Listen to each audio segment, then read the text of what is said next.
What is going on, you guys? This is Tim Odell with Odell Complete Concrete, and this is part 4 out of a 5-part series.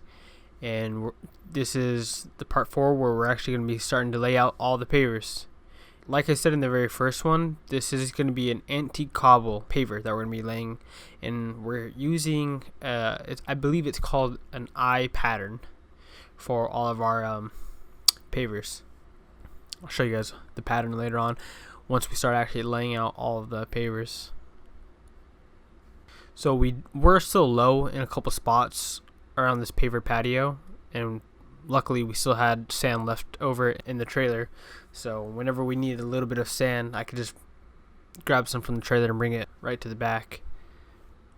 And pretty much throughout the whole time we were laying pavers, we were still grading the sand, making sure everything was sloping to those drains. And that's the little technique I was telling you guys about in part 2, how we figured out a nice little technique to grade the sand a lot quicker using the backside lip of that grading rake. It was conveniently 2 1/4, exactly what the pavers are. So we would just follow along the side of those 2x4s, and it would give us exact grade of what we needed. And when we got close enough to like the house in the corners and just places where the grading rake wouldn't reach, we would just start using our 2-foot level, which was conveniently 2 1/4 as well. Because you can see we're walking all along this sand, which is kind of messing up the slope a little bit. So as we were laying out the pavers, we pretty much kept grading until we were able to start stepping on top of the pavers, and we wouldn't need to keep grading as much. And then you can see what I was doing right there. I was snapping a line along that house to give us the height, just so I would know exactly where to start placing pavers.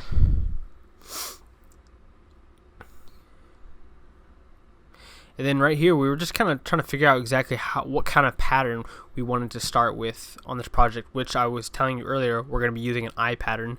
And you can look these type of patterns up on all different types of websites. So just Google it, like I pattern for pavers.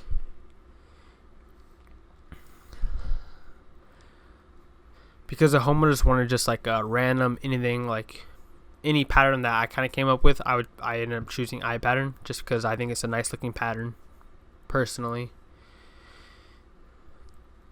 Oh, and then right here, guys, what we're doing is we're taking out True Blue right now, our square, and we're getting a perfect square right now off of the house, that corner of the house, and then we're also nining it with the edge of our borders so that we don't have to make so many cuts.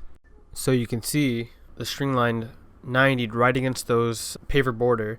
We're going to pretty much be starting right on the string line and heading down towards this True Blue right here. We're going to be starting at the top, going down to this square area.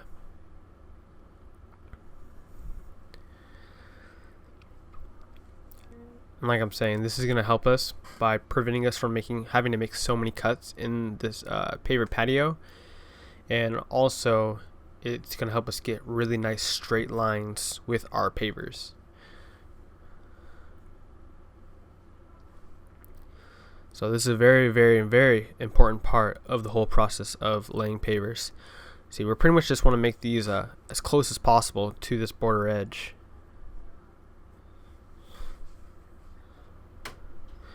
We're just straightening everything out, making sure that we are at a true 90. And this is Steven. He's using a paver to help him hold up that square. True Blue. So he knows we're going to be set and ready to start laying pavers out. This is probably one of the most important parts of the whole paver process, because if your start isn't right, if you're not perfectly 90'd and you start laying out the pavers right away, along the line something's going to be off and it's just going to cause problems. So you want to make sure that that 90 is dead on, and you want to keep going back and checking it too, making sure that that string line does not move. So we actually started in 2 different spots, which you really shouldn't do, and which is why we actually stopped doing this, because if you start in 2 separate areas, eventually along the line your paver pattern is going to be off and you're going to have to make cuts, which you never want to do. You never want to make cuts within the middle of your whole paver patio. So we ended up stopping what that was actually Omar in the red. He was laying out that one little section. We actually stopped him and brought him over to this other side with Steven to start laying out pavers together, so that it's one consistent pattern throughout the whole thing. You can see he's following the string line, and I put a 2x4 on our stake at the highest point to our drain so that it pushes that string line down, so it gives us the exact slope that we want. And then he's also checking as he goes along with a level, making sure that the sand is still sloping in the correct way, the pavers are sloping, and going to our drains.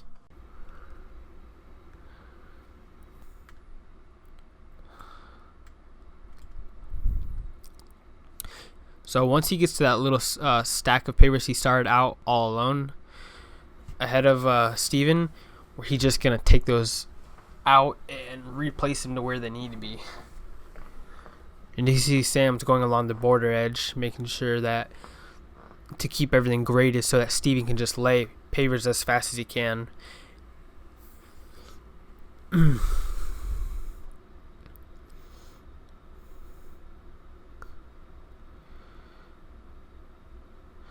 Me and Ernie were pretty much just bringing everyone pavers, and Sam, so that Omar and Steven can just keep laying out pavers as fast as they could as we kept feeding them more and more pavers.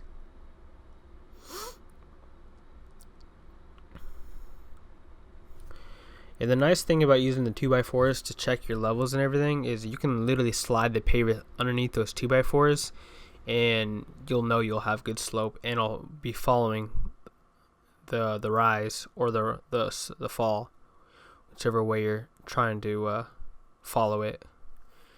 Which from the drain to the outside border, we would be going up, because right now we're at the drain.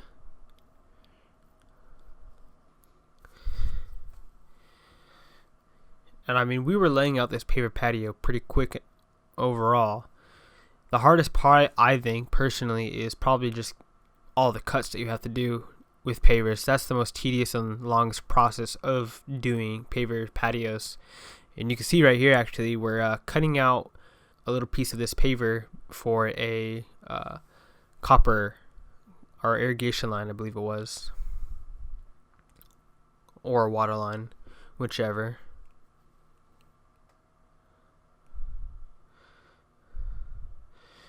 You can see he puts a couple cuts in it, and then we'll just hit it with the hammer, and it should just come out really nice and easily. You can see there's the irrigation line that he's trying to fit it in right now. A little bit of a tricky cut.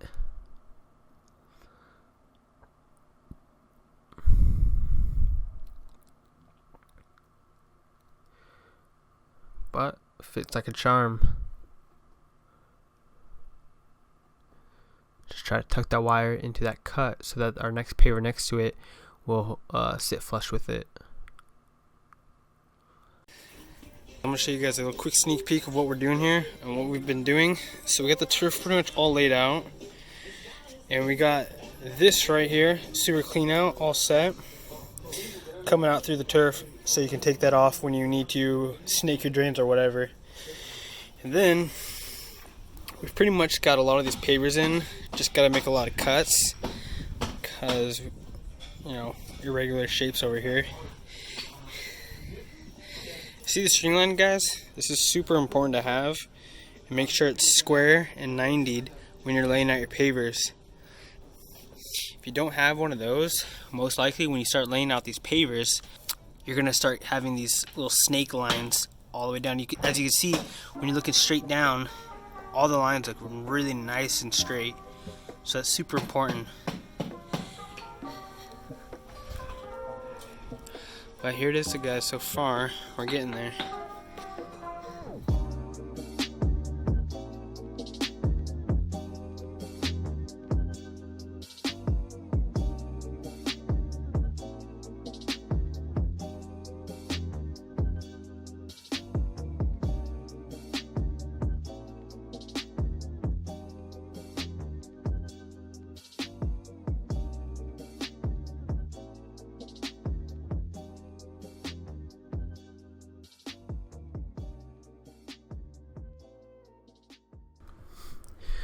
Alright, so here is the part where we started having to make pretty much a bunch of cuts, and here's a little tip and trick when we were making the cuts to make it go a little faster.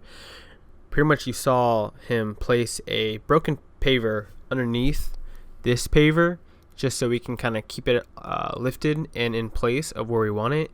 Then what we're doing is taking a straight edge from our level, and we're going to be using it to get our mark, our cut pretty much.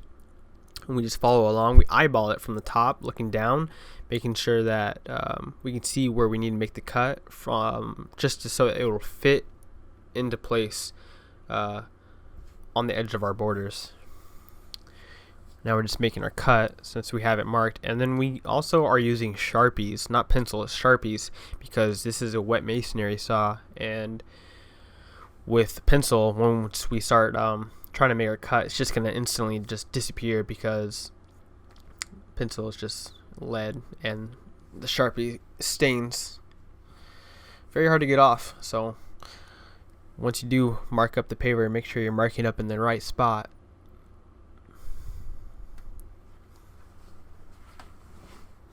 So there's our cut. Once we actually make the cut, there's a little bit of a bevel on the ends, so we just kind of grind it off with the wet saw right there, and then boom, there it is, guys. Perfect fit. And we'll just use a nice rubber mallet, push them down into place, and that's what we're gonna have to do along this whole border edge. That's why I'm emphasizing put the borders in last if you can. Another little tip and trick when we're laying out these pavers, we're actually using a floater, a concrete floater, so that we can float the sand to perfect grade. It actually helps a ton, and it helps you, you can actually compact the sand a little bit if the sand is a little too high for your pavers. Another nice little technique to be using.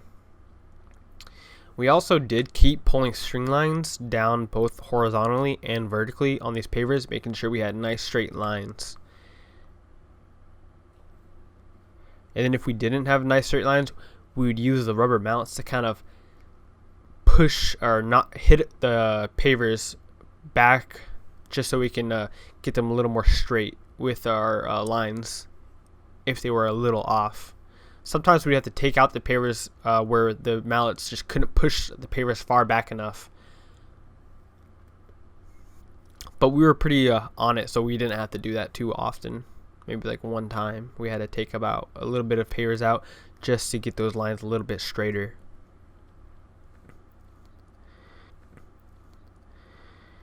We're trying to avoid as many cuts as we can for the first day, and I believe the second day when we were laying out these pavers. Actually, the second day we had one guy cutting all day, and that's going to be in part 5.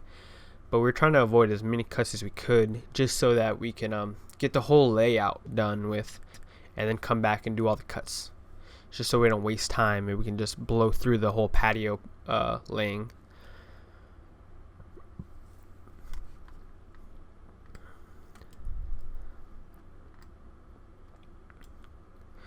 There's the floater I was talking about. He's actually using a magnesium floater to help float the sand and get it into the right places.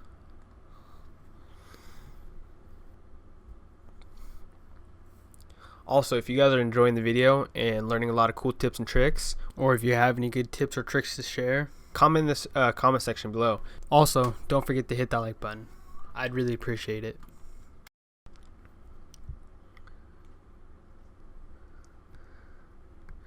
You can see what we're doing right here is we're putting 2x4s on the paver patios, and then we're putting levels on top of those 2x4s just to make sure that we're getting nice slope.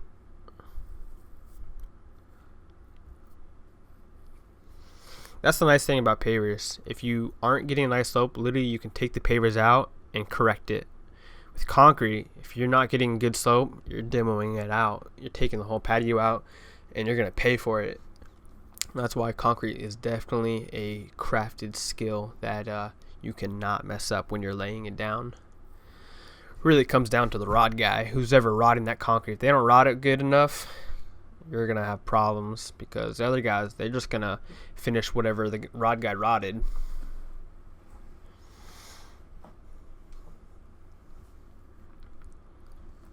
That's pretty much it for this section of the video, guys. Part 5 is going to be coming up next. That is going to be the last part of this series. I'm going to be showing you guys pretty much the finished product and how everything looked.